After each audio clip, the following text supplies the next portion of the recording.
let's have a look at the fish first. Where are we? Let's see if I can do that. That and that. There. No idea what this fish is called. It's a little tropical thing.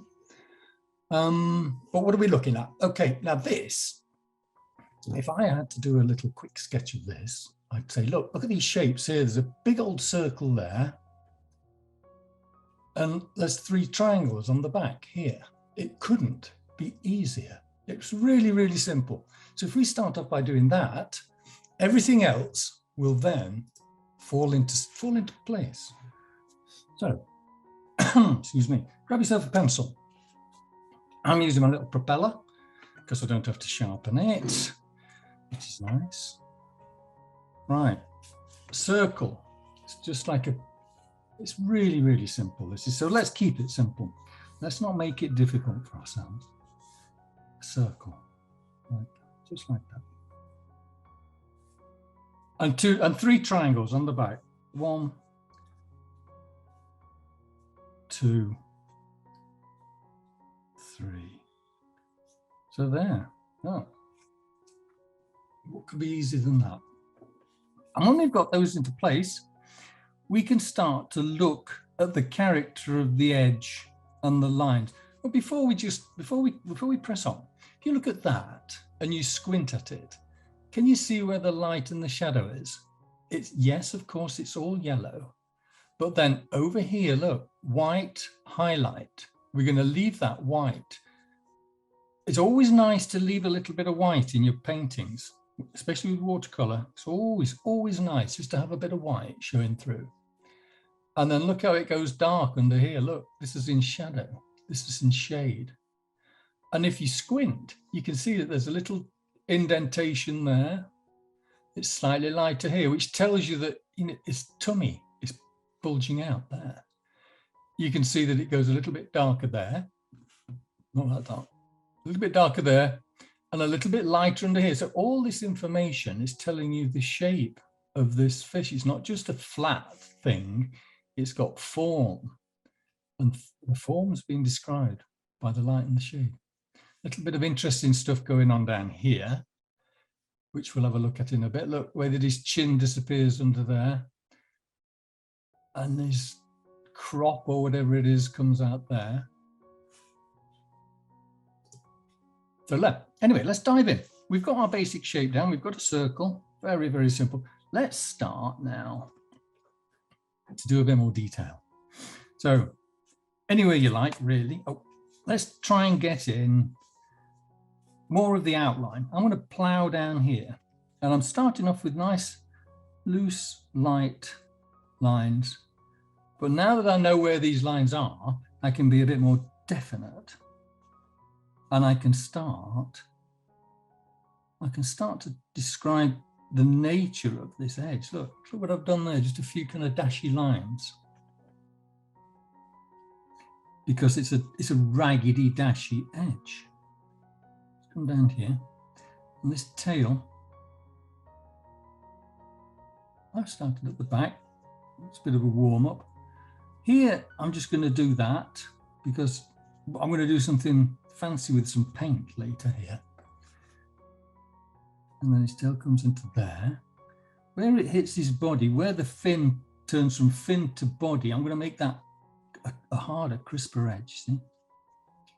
This tail overlaps this fin here, but I think that's a bit scrappy, and I'm not really too interested in that, so I'm going to pretend that it doesn't. And I'm going down the bottom like this. A few little interesting edge textures there, look, see? So I'm just going to get them in. We come back up to the top. Slightly going uphill there, look. So let's get that in. Uphill a little bit there. And then let's come down. We can see that his face is pretty much, his mouth's over here. So it's got a bit of a forehead there, a bit of a prow. So let's come down there like that. Now his mouth's interesting. It's worth spending a little bit of time just looking at this mouth because it gives it character. So his mouth just kind of comes in like this, bit of a bottom lip. And he actually does have a lip. Look, you can see there's something going on there. So I get that in. It's all important information. And here's a chin, a double chin actually. And then that kind of chin comes round and it turns into his gill.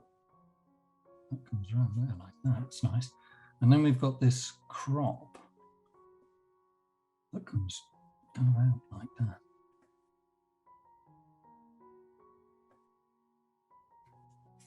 So you can see from that circle and 3 triangles, we're kind of there now. We're almost there. Let's try and get this eye in the right spot. I'm just coming across from the fin. I don't think it's critical.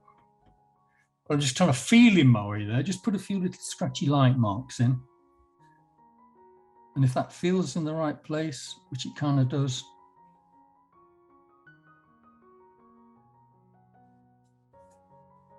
and then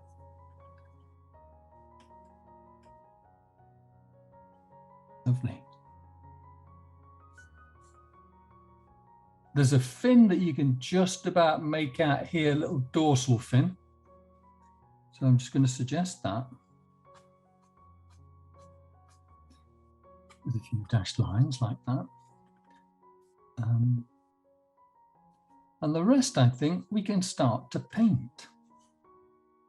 Now, what I thought I'd do is we'll make it yellow and we'll put in a nice deep blue background.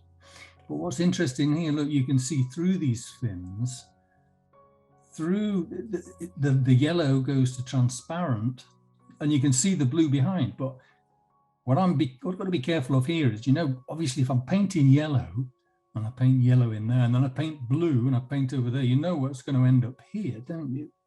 Correct. Green. And I don't really want green in here. So I'm going to try something different.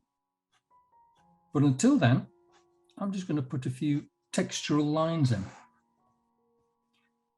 just to kind of give it a bit of interest. All we've done so far is outline. But of course, there's so much more you can do with a pencil than just outline. You can start to add texture. And here too. Like that. And then, of course, there's the texture of his body, which is beautiful. There's kind of the scales and there's markings. And I'm just going to hint at that. I'm not going to go and cover the whole fish with scales. That'd be too tedious. But I'm just using a variety of marks just to suggest what's going on. Yeah, a few little circles, a few little dashes. Some nice stuff going on here, but I might try and do that with paint later on. But I think that'll do, you know. So yeah, that's enough to be getting on with. That's a nice start. Pencil down, paints up, brush. So, there are 1,001 ways you can do this. I will pick one of them. You could pick another. Let's get the old kitchen roll standing by. So, yellow, I think, is the predominant colour in the picture here. So I'm just going to get a nice old puddle of yellow going. I've got 2 yellows here. I've got my lemon yellow, which is this. But I've also got this chromium yellow here, which I'm going to throw in there as well, because it's always nice to, you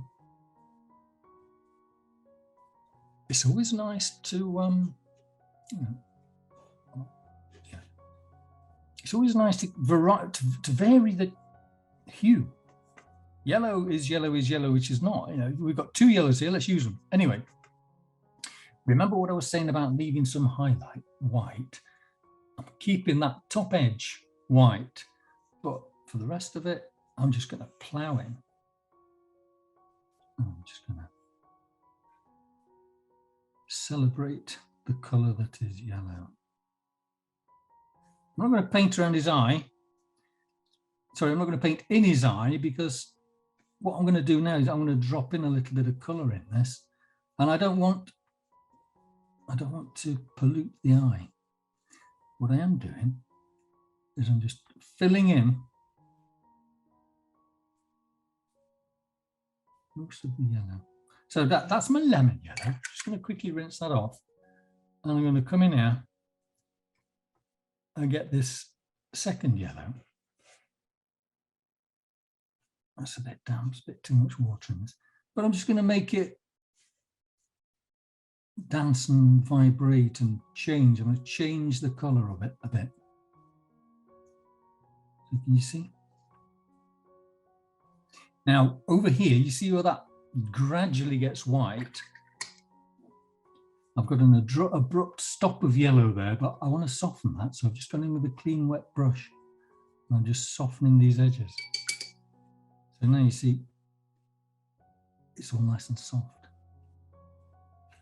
And you see here, we talked about his little tummy poking out there. That's lighter. So I'm just going to wash that brush off. I'm just going to lift a bit of that out like that.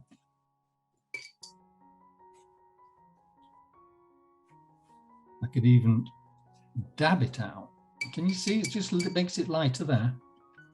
And then the shadow areas, I know that the complementary colour to yellow is purple. I've got a bit of purple from leftover from last week here. So look, if I add a bit of that bit of yellow to that purple, look, it just kind of makes a nice neutral colour.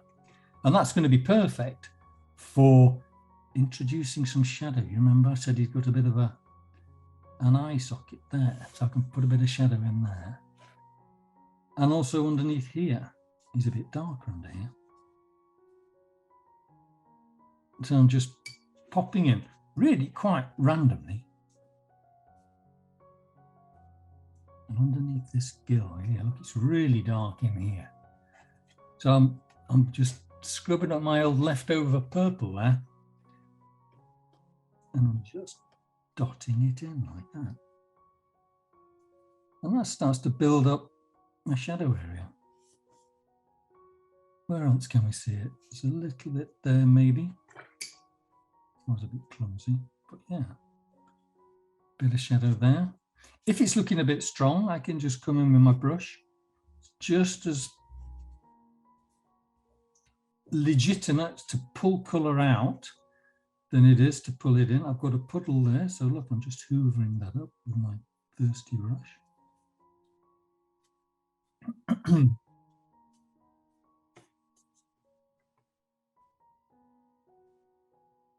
And I'm just pootling about, putting a little bit of colour here. Even just suggesting that fin ever so slightly there, just a little bit to accentuate it. Underneath his chin here, I've neglected this. Can you see underneath his mouth? Look how grey and dark it is there. That's in shadow. That tells you that it's got form. I haven't got any here. So let's correct that. Let's go back and get a bit of that purple. And let's just put in under here. And also while I'm doing this, I can start to introduce some of this texture. Now this yellow is starting to dry. I can do little dots, and this will start to create the appearance of his scales and his markings. Oh, that's nice.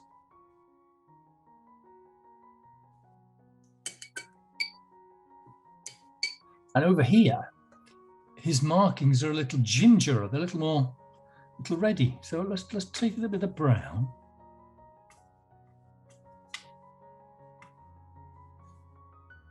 And let's just start to give him, you know, he's kind of got a few freckles. Just a few. They're a bit strong. I'm going to lift them back out again. Oh, and I know what I was going to do. I was going to tell you about the way these fins disappear into transparency. I'm going to go back to my yellow here. we get a nice blob of yellow on my brush. And then what I'm going to do is I'm going to put down a kind of little band of liquid paint like that. And then I'm going to take my brush, I'm going to turn it around because I've sharpened the end to a point. And pull that out like that.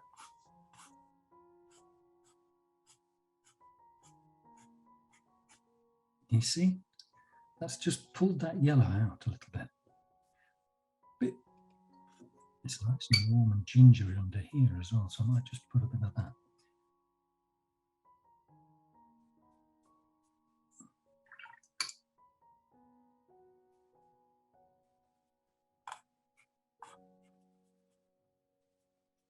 And while I've got my pointy brush or my sharp stick, I can also carry on and I can put a few marks in here.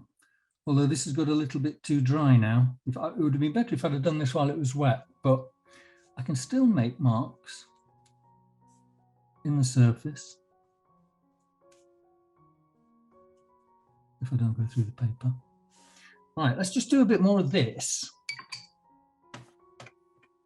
over here. Let's see if we can do something with this tail. You see the way those little yellow lines just spill out. So again, I'll put in a band of colour just there. Spin my brush around to my sharp bit. And I'm drawing that paint out. Look, I can draw it right out into the back there.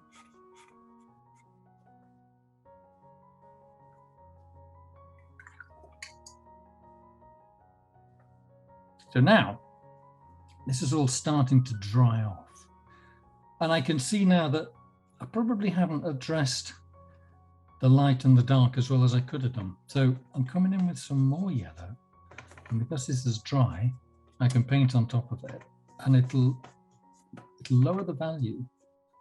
And what I mean is it'll get darker. So I'm just going to, let's see, give him a bit of a cheek there. And carry on developing these markings.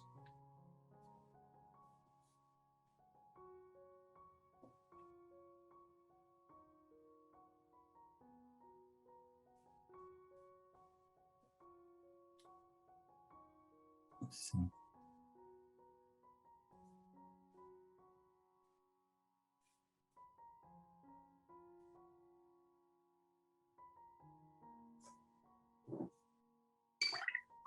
And let's get this top thing done. More yellow.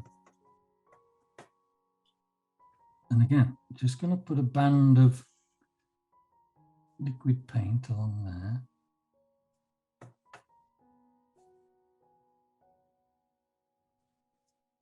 Get that stick again.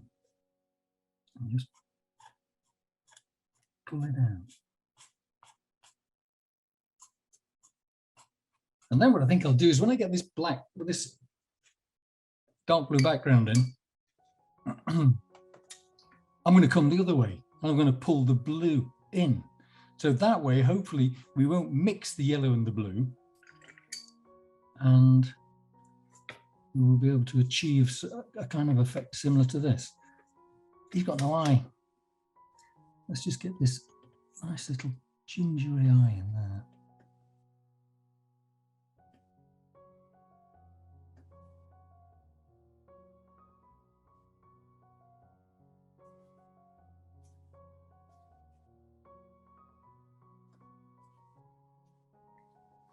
Now, I could either scribble in that eyeball there with my pencil, or I could be a little bit cleverer and use a bit of pen, because that is about as black as you're going to get. There's no skirting around the fact that that eyeball is a black eyeball. So you know what?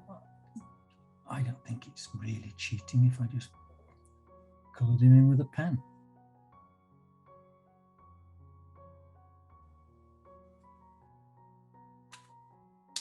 We'll let that dry. I'm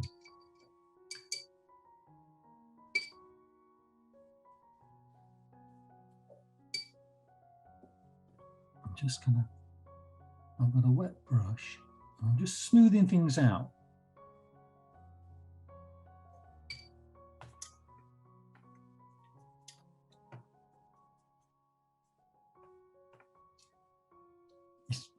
He's kind of got the dimple there, so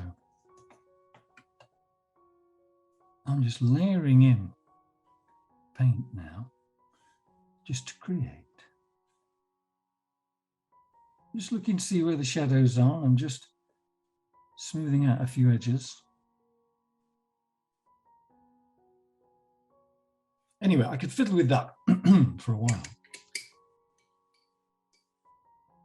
You can see, once you start looking, you can see little bits of glowy light bits. That if you see down here, he's a bit silvery, but there's light catching him down here, which I haven't got. But if I did get, it would enhance the illusion of reality. So with a wet brush, I'm just kind of lifting off some of that paint. I'm trying to create bits of pale, bits of white where I can see them here. Look, there's a bit on the bottom of that fin there that I've missed. So if I just go in with this wet, if we just go in with a wet brush, wet that area like that, and then just dab it. Sometimes you can pick off and lift bits of colour like that. Just gives it more vibration.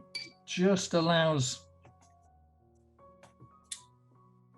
it just gives your eye a bit more entertainment.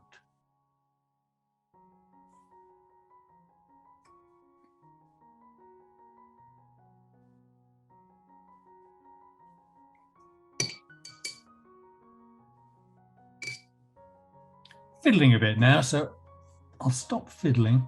It's nice to fiddle, but sometimes it's nice just to crack on. Let's have a look at this background, because as soon as we put a background into this, this is really going to ping. Because if I get a deep blue background in here, blue, you know, a deep, warm, purpley blue is the complementary colour to this yellow. So it really is going to make it pop. Just putting a bit of decorative pattern on here.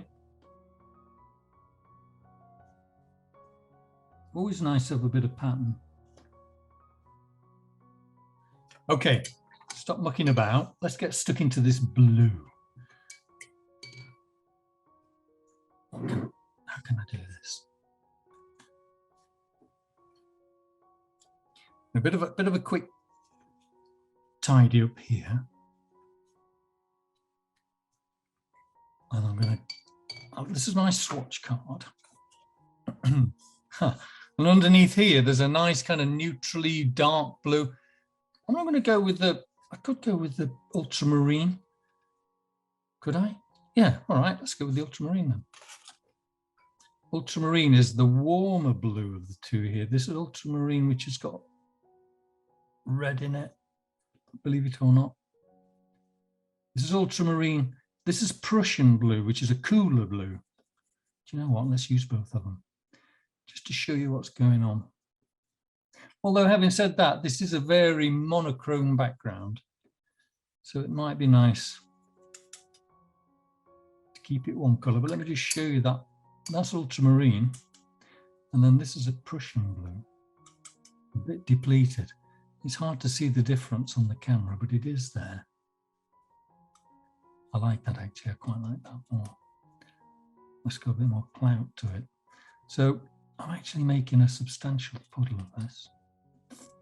Mind you, I've done this before and it's spilt everywhere. So, you know, I've left that lovely white top edge. I'm now going to define the outside of that fish by negatively painting around the front of here. So I'm putting lots of, I can make, and then let's get his lips right. If I don't want any brush marks to show on my background, I've got to keep the leading edge moving all the time. And when I say the leading edge, it's the outside. You see, as soon as I let this dry, it's going to start leaving a mark. So I've got to keep my edge moving all the time. When I say the edge that is leading the way around this painting here. I've got two leading edges. I've got one here, and I've now got one over here. I've got to keep them moving, because if I let them dry, they're going to leave a mark.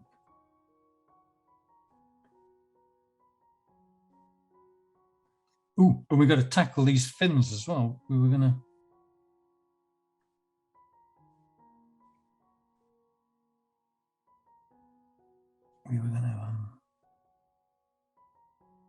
try and draw some of this painting, weren't we? Let's try that now. Let's just keep that moving. So if I come down here like this,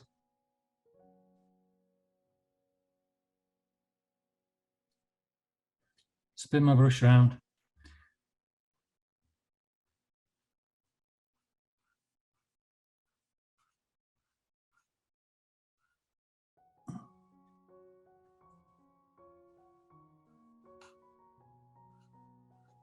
I'm trying to give the effect of that translucency without mixing the blue and the yellow to give us a green. I don't really want a green.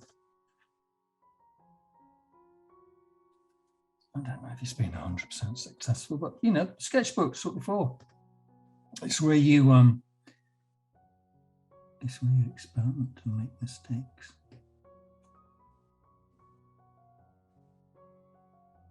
So a band of wet colour down there.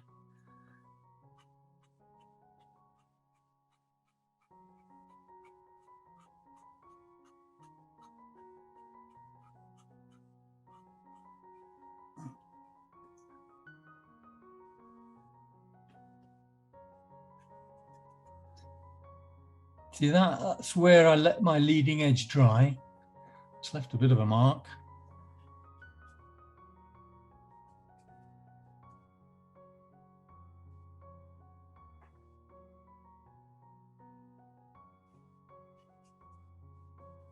Let's try and just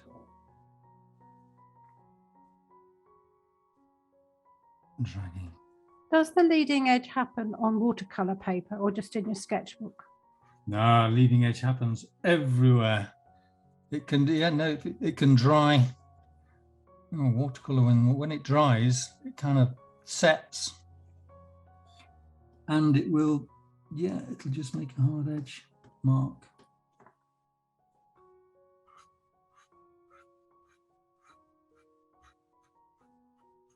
There. This is very cute. I don't know if, let's have a little look to see what we've got so far. So, see, look at that. Bit of a mess around the back. Let's have another look at that. Let's make some more paint. I could let this, very happy to let this blue go down to a much, much deeper blue as well. So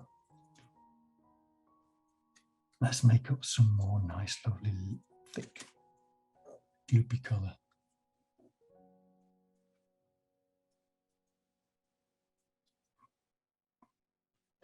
So I can come in again now.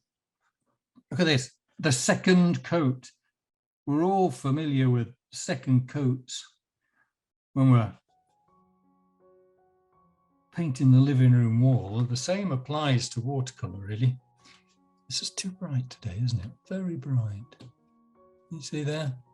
Second coat, I'm going in with a second coat to get a much more intense background, a darker background.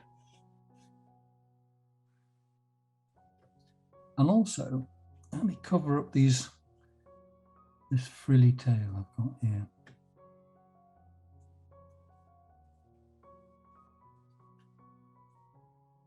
Running out of paint.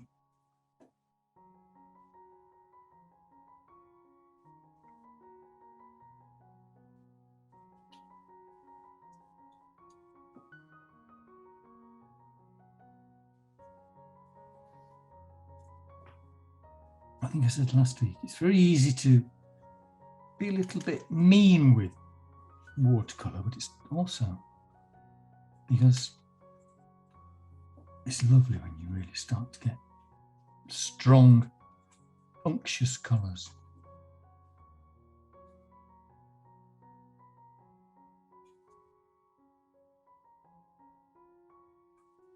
I really am out of paint here, I think now, nearly.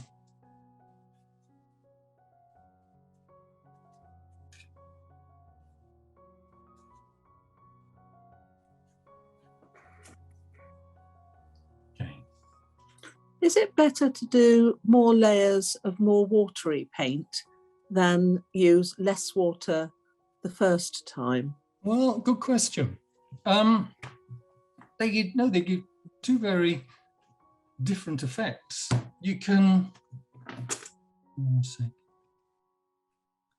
You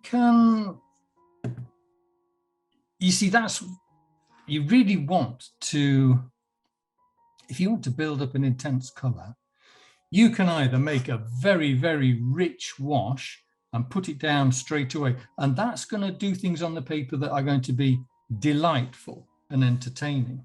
Alternatively, you can build up a very flat, even wash by doing a layer over layer over a layer. And there are two different, I mean, that's the beauty of it. There are two very separate effects that you can achieve. The thing with watercolor is it's a translucent medium. So it is bright, it's beautifully brightly colored because the white of the paper is shining through the pigment. Now, if you built up a lot of layers, you could eventually end up with a layer of watercolor pigment that is no longer translucent, but it is solid. And then you'd end up with colors like this, where there's no light coming through these colors. So they're dark, they're kind of black. So it's a very good question, but all I could suggest is try it and see what happens, because therein lies the magic. I've just dropped a little spot of water on here from my pencil, and it's started to create a bloom. And you all know I'm partial to a bloom, so I'm just gonna dot a few little specks of water around here. And when that water hits the paint, it's going to push the pigment aside, and it's going to create little marks and little blooms, which I think is quite conducive to this underwater scenario. A bit of a tidy up. I'm going to come in here. I'm just going to make, glazing over existing paint will make it darker, because you're obscuring that white paper showing through. I'm going to get this. This is my water soluble pencil. You can literally wet these and the lead will dissolve, but it makes a really nice dark mark. So I'm just going to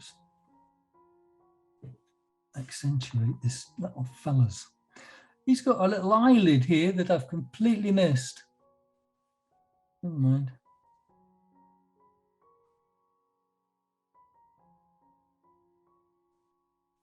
So what I'm doing now is I'm actually coming in with this water-soluble pencil, and I'm just accentuating a few dark areas, like under here. There's detail in the fins.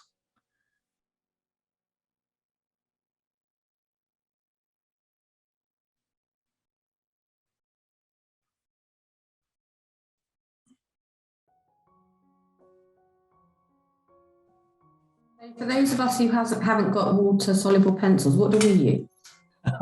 You use ordinary pencils if you want, About the same. or you can use Okay. pens. You can use pens, but it just makes a darker mark. It just melts into the picture, and it just makes it a little bit darker.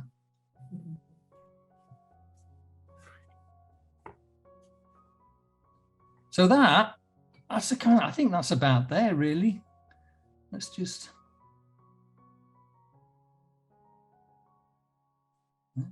carry on. He's got a very nicely defined edge around here. I'm just going to outline. See, I don't know if you.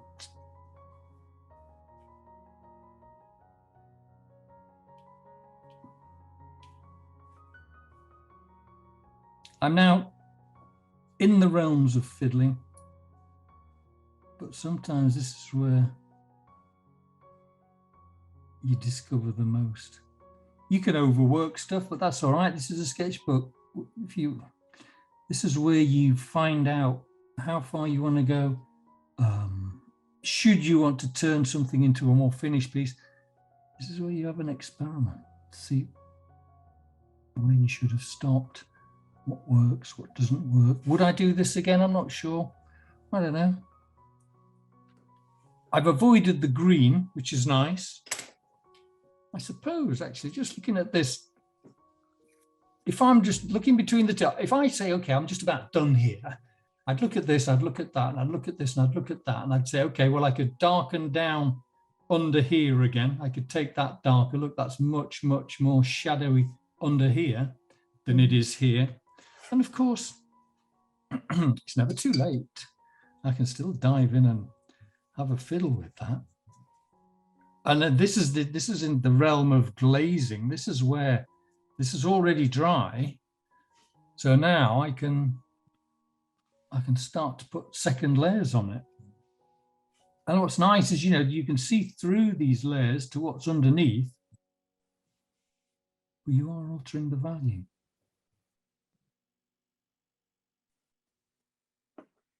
Can you see, I've just put that in. And can you see it's a bit hard edged there? So easily remedied. Just wash that brush and just soften the edge like that.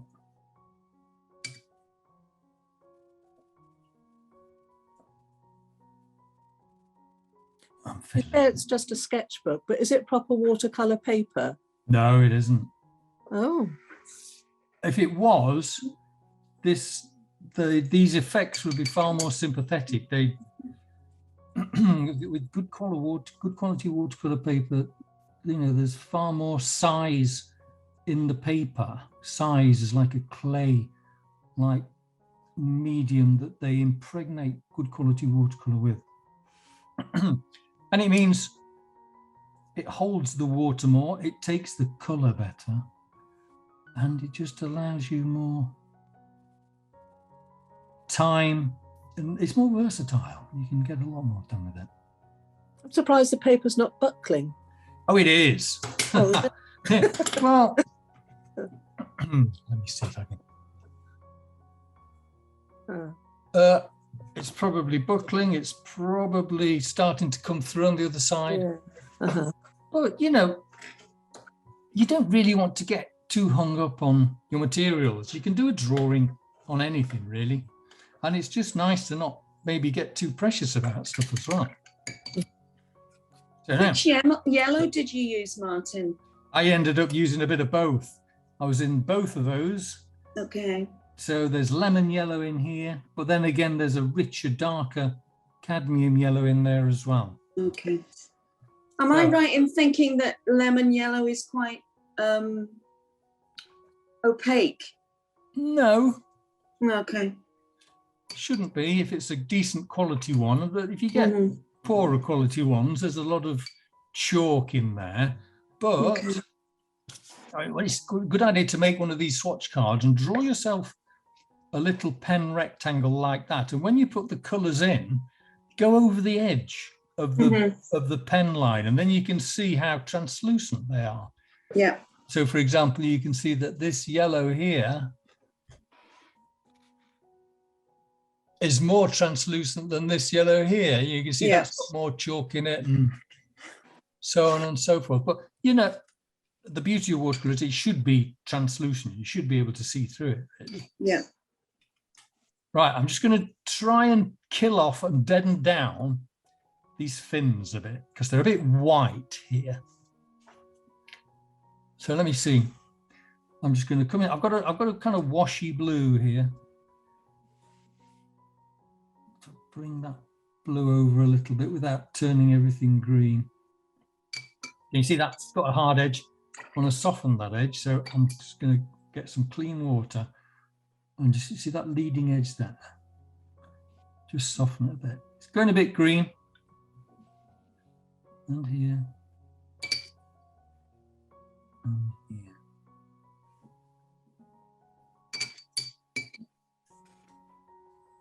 Camera's not very good today. So anyway, that's kind of where we are. There's lots of stuff going on in there. It's quite interesting. There's some texture. See, look at these little blobs in the background have created quite an aquatic feel. But yeah, I could fiddle with this a bit longer and try and discover where I might have done things differently. But that's been a nice little exercise. I'm happy with that. He's done for the time being. A distant relative of this fish, but it is a fish nevertheless. Right, let's call that a day. Let me just get rid of my camera and say goodbye to everybody. There. Okay, everybody, lovely to see you all here. Nice, so many of you. It's a nice turnout today. It was lovely, thank you. It's been my pleasure, as always. Thank you very much. Yeah. It's been a pleasure. And I've learned a lot again. me too. Never stop learning. I'm learning all the time. I'm learning all the time. So, yeah, I've enjoyed it. And I'll see you all next week. Have a great week. Yeah. Have a good Indeed. week, everyone. Thank you. Bye, Martin. Thank you soon. very much. Bye. Bye-bye. Well done, Katrin. Bye, Thank everybody. you, Martin. Thank you. Bye.